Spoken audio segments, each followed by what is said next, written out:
Bruce, you must have something really good too. Of course I do. It's Bruce Danielson, and I guess I'm here to entertain you too.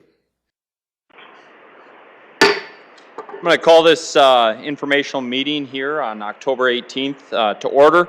We have Council Chair Kurt Sale will be absent today, and then we have Council Member Pat Starr calling in which he's going to start us off today in committee reports and commission reports, the Siouxland Heritage Museum Board. Thank you for giving us that those remarks, Councilor Starr, and then you can go ahead and mute until we have questions. Thank you. Yes, thank you, Mr. Chair. A couple of things from the board. Obviously, the Mountain Plains conference was held, and they had a little over 100 people from around the country visiting the museum system, as well as other museums within the southeast region of South Dakota. The other thing that's kind of interesting that's going on at the Old Courthouse Museum is they've started the process of replacing some of the stained glass windows. There's a total of 61 stained glass leaded windows. So an artisan from Lincoln, Nebraska, who grew up in the Sioux Falls area is actually the person that's going to be doing the work. So they'll take out each individual piece out of the stained glass window and re-lead the piece. And so as things change over time, light fades some of the glass, so there'll be some replacements as well as new leading. The other thing of this, there are 61 stained glass windows, like I said, but there are, in the Old Courthouse Museum itself, there are 360 windows total. So as anybody who owns a home knows that keeping up with windows and the weather replacement and then the historic preservation that goes along with it is an incredible thing. So it's really an interesting process. The other thing, too, then, is also we'll be starting to see a lot of rentals return. A lot of the extra things, the enterprise fund that the museum has is funded through rentals of the facility, and then the money goes into the enterprise fund to do education and the classroom thing. So it's good to see those things rebooking, rescheduling, the sanctity of marriage vows being renewed or being made in the Old Courthouse Museum is a benefit for the whole community. So those are the couple of highlights. Thank you, Council Chair. Thank you, Councilor Starr. Okay, we'll move on. Are there any council remarks? Any council remarks? Okay, seeing none, we'll move on to the presentations. We'll have the Doctor of Finance, Director Pritchett, up first. He has approximately 10 minutes to share with us September 2021 financial results.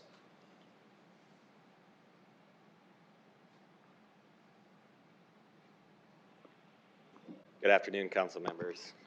Glad to be here to present our September financial results for your consideration. So we'll kind of start this off again. As far as labor force and so forth, you continue to see mostly a continued upward pattern. We did see a little bit of drop back in terms of labor force and employment, not atypical when you start getting into the third quarter of the year. As far as unemployment, we did see a slight uptick in unemployment in Sioux Falls. Went up to 2.4%, up from 2.2%, but again, very minor. We still remain very low, as does the rest of the state, with the national unemployment rate coming in at 5.3%. As far as inflation, what we do see is continued elevated levels here. As you can see, you look back here, it's the most elevated levels we've seen since the 2008 and 2009 time frame when we were coming out of the Great Recession at that time. We are currently at 5.4% September, and that's very consistent with what we've seen over the last couple of months. And again, no change really when you're looking at it on an industry-wide basis. Energy tends to lead in terms of inflationary tendencies right now. It's up 24.8%. Food remains somewhat elevated at 4.6%, and all other goods, if you take those out, we're running at about 4%. I do want to take a little bit of a step back here and talk about some of the headwinds and challenges that we have before us, both as a city, but certainly you're also seeing this in the private sector also. But that is just the shortages and the escalating costs that we're seeing in terms of raw materials and supplies. manufacturing disruption, raw material shortages, damaging weather events, global transportation costs, and reduction in labor shortage, or increased labor shortages are all leading to some of the things that we're experiencing. And if you take a look at some of what's out there in the media or in some of the industry level data that's coming out, there's some widespread cost escalations that we're seeing. Particularly right now, what you're seeing it is in plastic resin, wire, circuit boards, steel, copper, etc. So a couple of the things to look at: plastic resin right now, prices are up somewhere between 50 and 200%. Copper costs are increasing at about 42%. Semiconductor industry have had significant worldwide shortages that some are suggesting or projecting will continue into the third quarter of 2022. And then urea costs, things that go into fertilizer, up between 65 and 115%. Most manufacturers, 30% of manufacturers are experiencing labor shortages, 80% anticipate having labor shortages. What you're seeing is escalating wages, particularly in the hospitality industries, as they're trying to bring in necessary hospitality workers that are raising those hourly rates and pulling people out of the manufacturing industry. And then finally, transportation costs are up significantly as well. One statistic showing freight driver shortages have pushed the number of loads for every available truck to 150 per truck, which is a fairly alarming figure when you think about it. Container shipping costs from Asia are up 10 times what they were at the beginning of 2021. And we certainly have seen the record level of congestion at the U.S. ports, and people are flying supplies in just to try to meet their supply needs. There is some positive news. I think saw an HBA distributed some information in terms of lumber prices as well as cement prices starting to be mitigated and actually reduce in some respects. And so there are some positive things that are happening, but some of that is being overcome by steel prices. So it just gives you kind of a layer of some of the challenges that we're dealing with as a city as we're looking to bid projects and going forward into not just the remainder of this year, but we're working to bid projects going into next year. As far as building permits, obviously we continue to see some outstanding figures, very much continuing what we've seen in the prior months. Through September, we had almost $870 million of building permits issued, and that's about $390 million, or 82% of where we were at this time last year, and about 60% ahead of where we were in 2019. Again, no changes here. It's being driven by new commercial construction, multifamily driving a large part of that. So new commercial is up 170, and of that, $120 million is the multifamily sector. But you're also seeing manufacturing up significantly. That is up that is up about $49 million from where we were at this time last year. And then new residential is up as well, up about $62 million. So that'd be your single family and your twin homes also. So as you take a look at our residential permits, very consistent with what we've seen in the last several months. 697 have been issued through September of 2021. That's up 140 from last year. Multifamily, again, leading there with almost 1,600 units that have been permitted this year, up almost 700 from last year, although I will give a caveat that in last year we had a large number of multifamily units that were permitted in the last quarter of the year, so you may see some of that increase over last year start to be mitigated here as we end into the last few months of this year. Overall sales tax collections continue to be robust and strong as they have been in the previous months. You can see we were up 23% in September of 2021 over September of 2020. But of course, last year at this time, we were down 3.4%. If you compare us, though, to 2019 in terms of a more normalized year, we're still up 19%. So you're looking at almost 9.5% growth year over year in that respect, and coming in very strong. And so our 12-month rolling rate continues to increase over time. We are now at 13.3%. Kind of the same discussion when it comes to the entertainment tax. We were up 25% over September of 2020, at what point we were down 6.5% at this point last year during that month. But if you look at us compared to 2019, we're still up 17%. So not quite as strong as our sales taxes overall, but definitely a good story to tell here. Again, this is driven in large part by strength in the restaurant industry, which was up 18%. That makes up about 50% of this tax base. And then lodging, which makes about 16%, so a smaller portion, but one that has been lagging, was up 14% over September of 2019. So seeing good, strong growth particularly in the lodging industry, and mostly because of pricing. Occupancy has been pretty stable to where we were 2 years ago. If you take a look at where we're at in terms of the industries, these are the top 10 industries by sales tax base. We are up across the board. Many sectors that have been strong, especially consumer-led sectors, continue to kind of keep pace with where they've been previously. This includes department stores, eating establishments, lumber, remote retailer sales, as well as electric, gas, utilities, all very consistent with where they've been in the past. The only real changes you saw this month, wholesale trade, which had been doing very well the last couple of months, took a dip this month, but that was made up for in terms of business services as well as manufacturing took a pretty good increase in the previous month. As far as the lodging taxes, again, we're seeing good recovery here overall in the lodging taxes, which were up 65% over the same time period last year, although they were down 30% at that point. But if you look at them compared to where we were in 2019, we're up 16% from 2 years ago. So again, very solid numbers overall we're seeing in the lodging sector. On the bid tax side, again, we were up about 30% overall. We're actually down about 3% from where we were 2 years ago, so not quite as strong on the bid tax side, which again can make some allusion to the fact that bid, which is driven by occupancy, hasn't been quite as strong, but lodging taxes, which is driven by pricing, has. So the pricing is outpacing maybe the gains that we are having in occupancy rates. Overall, as you take a look at the general fund revenues, again, very consistent with where we've been over the last couple of months. Through the first 3 quarters of this year, we have 71% collected total in revenues. That compares to 65% last year, and I believe we were at 69% in 2019. And the increase there, again, driven by those sales tax revenues that are coming in above expectations. Property taxes are coming in about where we would expect them to be coming in, as well as some of the other charges that you see across the board. This chart, again, nets out any local government assistance or one-time dollars we've received so that we can make proper comparisons. And similarly with the expenditures, same thing here. This nets out any one-time expenditure of funds from the general fund related to those LGA funds. And as you can see here, we're about 67% expended for the year compared to 65% last year. That's up about $11 million from where we were last year, and that's driven primarily by fire, police, and parks wages overall. And it's difficult to compare to last year, especially on the park side where we were very reduced on the seasonal salary side. So with that, I am happy to answer any questions you might have in regard to this month's financial report. Are there any questions? Okay. All right. Seeing none, thank you very much for your report. Okay, next we'll have the Southeast Sanatory Sewer Study Update, and we'll have Director Cotter start us off, and then we'll go to Mr. Johnson then thereafter.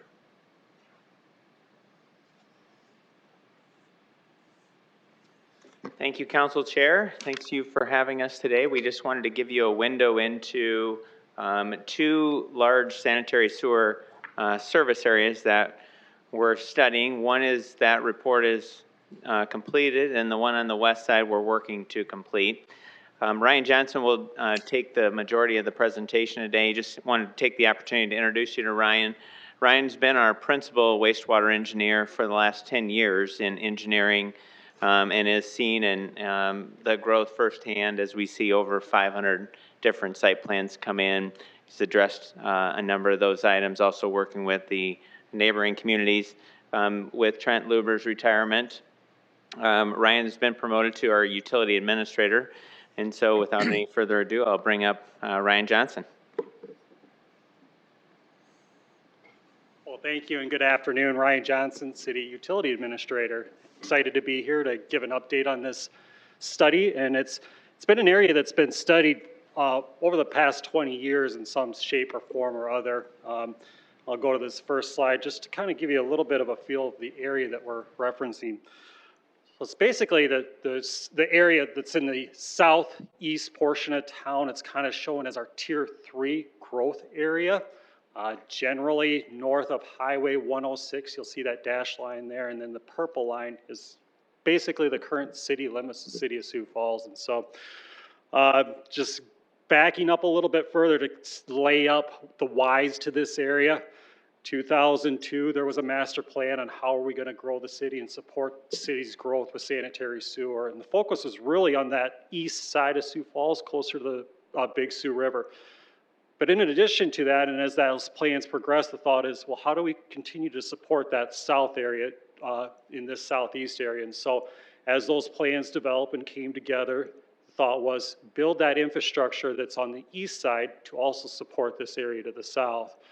And so as time goes on and these studies are being completed, we're at a point now where it's very reasonable for us to say, hey, let's start developing the plan a little bit more detailed and start developing a little bit more of a schedule so we understand that. And then we can start putting it into our capital programs and then start executing those plans.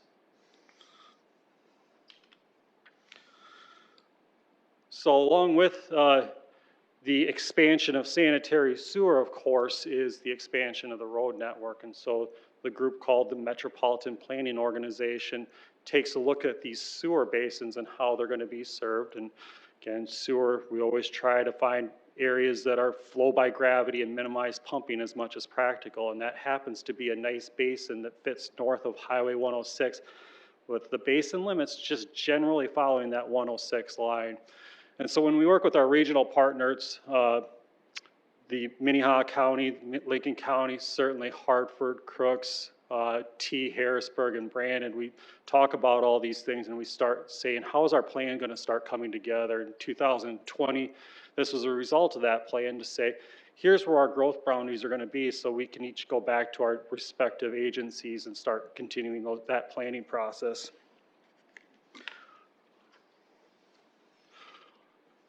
So now we have sanitary sewer, we have roads, and then we have water. And this is a result of some of that study and that work that's been developed. This is a result of some dispute over water service territories and how we're really going to finalize and serve these people as this area becomes more urbanized. The area in green's the city of Sioux Falls area. The area in the light green is what we call a buyout or service boundary area where as we grow into those, we'll be able to buy those customers out from the rural waters to make them whole for the infrastructure that they've put in to support those. And so that was something that was accepted, settled in 2008. And so sanitary sewer, water, and roads have been established for a long period of time. So getting into a little bit more detail just specifically to the sanitary sewer service area. Again, Highway 106 is that south boundary. We do show a little bit of area that's to the east of Sycamore Avenue that heads south of what our agreed upon jurisdictional boundary is. That's more of a visual to say some of this does flow to the north, and we certainly would work with our regional partners as we're establishing those sewer boundaries is all. It's just a show that it can go to the north from the south side of 106. Showing there is Veterans Parkway, the dark blue line. West side, or the east side of that boundary is 480th Street, so it's just off Goodard State Park, and that land all wants to fall to the river. A lot of contour, really difficult to serve, so it's outside of our current planning area. A little bit more conceptually of how the goal is to plan this, and I tried to just make this a little more schematic so there's not a lot of lines on paper, but certainly, again, with the goal of minimizing pumping and maximizing gravity sewer as much as practical. And so as we build this area out, the thought is to kind of go from west towards the east, following gravity, following the construction of Veterans Parkway, following that growth and development pattern. So you'll see a red dot near Tallgrass Avenue between Louise and Tallgrass and 106. That would be a site where we would locate a pump station to kind of collect that area around Tallgrass Avenue. For a short period of time, we can deliver wastewater into our existing system before that gets maximized or filled with capacity. When the timing is right, the thought is to extend sewer along Highway 106. Again, very schematic. We would move it into the drainage as appropriate and follow that again where it's appropriate. But just schematically, it would go towards the east, towards Sycamore Avenue. And somewhere between Sycamore Avenue and Highway 11 is where we would site a pump station to collect that wastewater and then discharge it up into our existing collection system. Again, that existing collection system has been sized and planned for this service area for a number of years, or since it was installed. So we are just now coming to that fruition of that plan. And so as it goes, as we go from Louise Avenue over to Sycamore Avenue, we'll start bringing down trunk sewers to start peeling off flow and then opening that area up for development. The last piece is further towards 480th Street, and that's the very far east boundary where we have that smaller red circle. A lot of contour over there, and the thought is we'll keep sanitary sewer on the high side of those drainage basins and then drop it down into a low point rather than having it come into the low point and then over to the pump station. The end game would be to pump it around to that larger regional lift station and again into our final collection system. So that's again schematically how we would serve this area. Just kind of make mention to what we've done to start building up this area with these sanitary sewer intents in mind. Veterans Parkway is being constructed by the South Dakota DOT in partnership with the City of Sioux Falls. It will eventually be turned over to City of Sioux Falls right away. City of Sioux Falls is building that access points a quarter mile off of Veterans Parkway at those generally 1 mile access points as we go from east to west, and then as you kind of go north to south, it's quarter mile access, and we're building those access connections. South Minnesota Avenue has been constructed. It will be Sioux Falls right away at some point in the future. When Sioux Falls, when that right away or when that project was built, we also anticipated water service for this area and put in a 16-inch water main. That'll be tied in and put on the arterial street grid pattern to support that full build out of that area for water service. Traffic signal is operational and been installed by City of Sioux Falls at 106. The BMPs, the best management practices, are maybe better ways, the drainage detention basins have been being planned or being constructed in the locations shown 51-1 and BMP 7-1.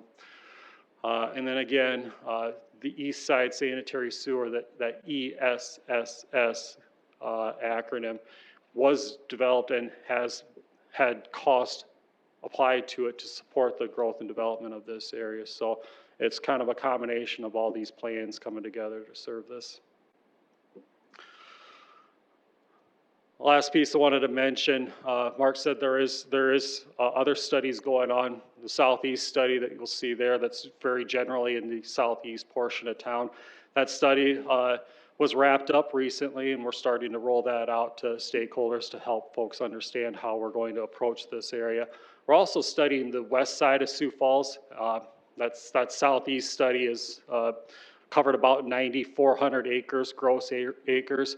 The west side is around 32,000 acres, 15,000 plus in that south portion of it, 16,000 or so to the north portion.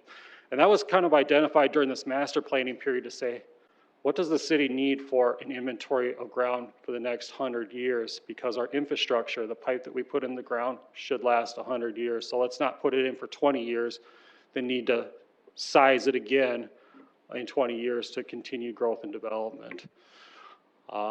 Also looking at our water, we're under study with a group to look at our water treatment capacity and collection and distribution systems to make sure we're meeting these future demands, and at some point we'll present that to this group as well.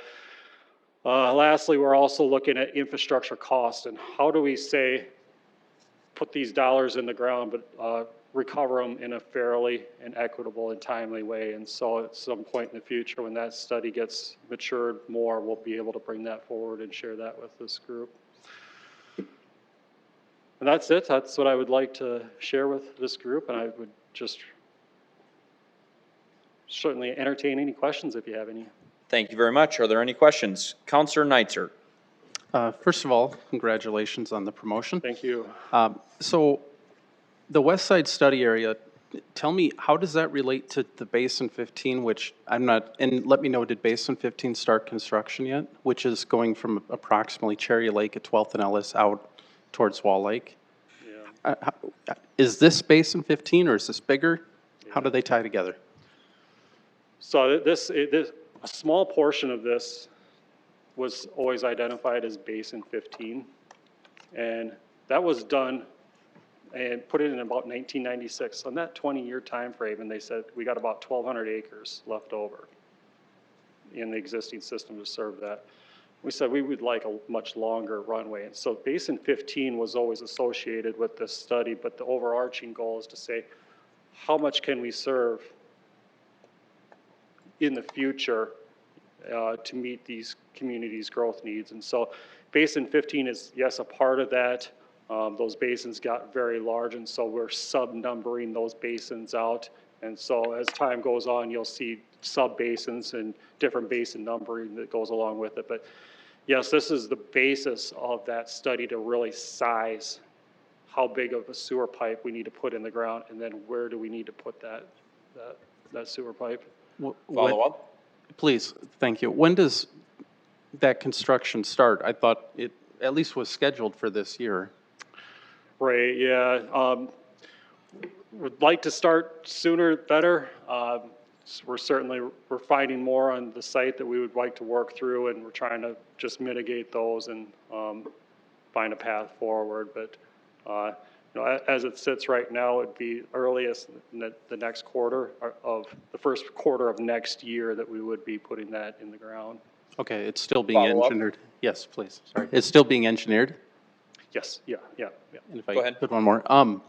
So what would that open up? Because there's a lot of developers that have been pushing for this for quite a while. Is it kind of 12th to 41st and west to some boundary? Yeah, so conservatively, just till we get really study results and can share hard numbers, that sewer that runs through the middle of town was sized for a certain number of acres, and it's been looked at a couple times, and they said it ends up being that original 1,200 acres based on the densities and the growth and the flows that we've seen. We're trying to find ways to lengthen that runway out, but it all comes back to what's it going to cost? How's that look? How can we extend that runway out as long as we can?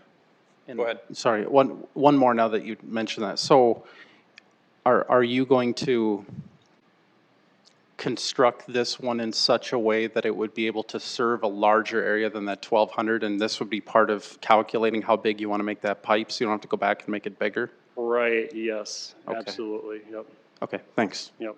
Thank you. Any other questions? Counselor Kiley? Thank you. Just a quick question regarding the pump stations and how they work. And I'm referring to slide number 5, where you show the 3 pump stations, the 2 smaller and the main one at Highway 106 and Highway 11. Is it possible to introduce wastewater between pump stations and move it to that main station at Highway 11 there? I mean, I get what you're doing. You're taking advantage of gravity and moving it then to one pump station where it'll move it against gravity up north. But can it be introduced in between, or does it have to go to the pump station first and then be moved down the line? Yeah, I don't quite understand. Okay, let's say, well, let's take a look at the arrows here, and I know those are just showing kind of your gravity-fed areas. I mean, do you have to go, to get it to Highway 11, does that waste have to go back to Tallgrass Avenue Pump Station to get moved along to the Highway 11? Or how is that done?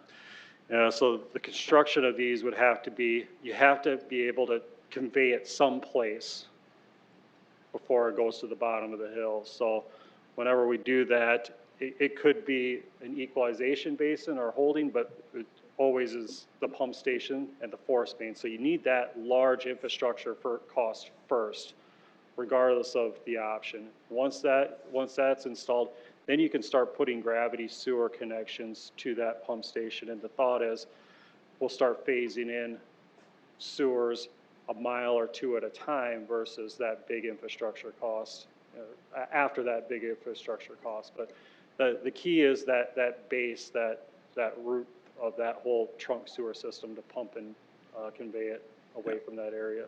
Okay, thank you. All right, any other questions? Okay, seeing none, thank you very much for your presentation. Now we've reached the point where public comment is welcome on anything that we've discussed today. Does anyone have any public comment? Okay, seeing none, I'd entertain a motion. Counselor Erickson. Make a motion to enter an executive session consulting with legal counsel or reviewing communications from legal counsel about proposed or pending litigation or contractual matters pursuant to SDCL 1-25-2, parent 3. Second. I don't think we need that one. Okay, there is a first and a second, The other one. and we'll take a roll call vote. Council members Nitzert, Yes. Selberg, Yes. Starr,